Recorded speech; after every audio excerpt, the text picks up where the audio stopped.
خطبہ نمبر 90۔ آپ علیہ السلام کے خطبے کا ایک حصہ جس میں معبود کے قدم اور اس کی مخلوقات کی عظمت کا تذکرہ کرتے ہوئے موعظے پر اختتام کیا گیا ہے۔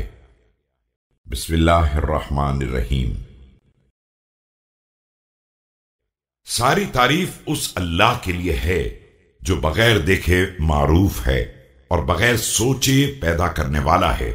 وہ ہمیشہ سے قائم اور دائم ہے، جب نہ یہ برجوں والے آسمان تھے اور نہ بلند دروازوں والے حجابات، نہ اندھیری رات تھی اور نہ ٹھہرے ہوئے سمندر، نہ لمبے چوڑے راستوں والے پہاڑ تھے اور نہ ٹیڑھی ترچھی پہاڑی راہیں، نہ بچھے ہوئے فرش والی زمین تھی اور نہ کسبل والی مخلوقات۔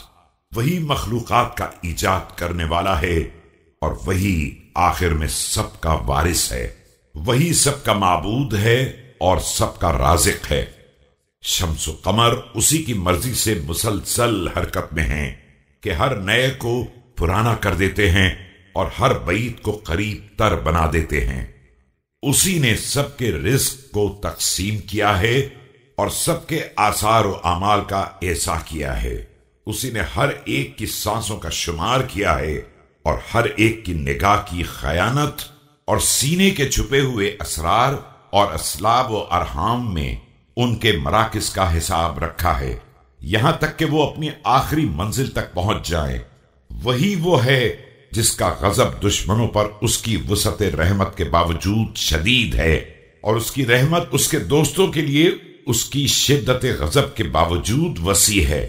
جو اس پر غلبہ پیدا کرنا چاہے اس کے حق میں قاہر ہے، اور جو کوئی اس سے جھگڑا کرنا چاہے اس کے حق میں تباہ کرنے والا ہے۔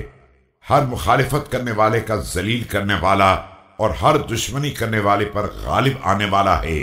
جو اس پر توکل کرتا ہے اس کے لیے کافی ہو جاتا ہے، اور جو اس سے سوال کرتا ہے اسے عطا کر دیتا ہے۔ جو اسے قرض دیتا ہے اسے ادا کر دیتا ہے، اور جو اس کا شکریہ ادا کرتا ہے اس کو جزا دیتا ہے۔ بندگان خدا، اپنے آپ کو تول لو قبل اس کے کہ تمہارا وزن کیا جائے، اور اپنے نفس کا محاسبہ کر لو قبل اس کے کہ تمہارا حساب کیا جائے۔ گلے کا پھندا تنگ ہونے سے پہلے سانس لے لو، اور زبردستی لے جائے جانے سے پہلے از خود جانے کے لیے تیار ہو جاؤ۔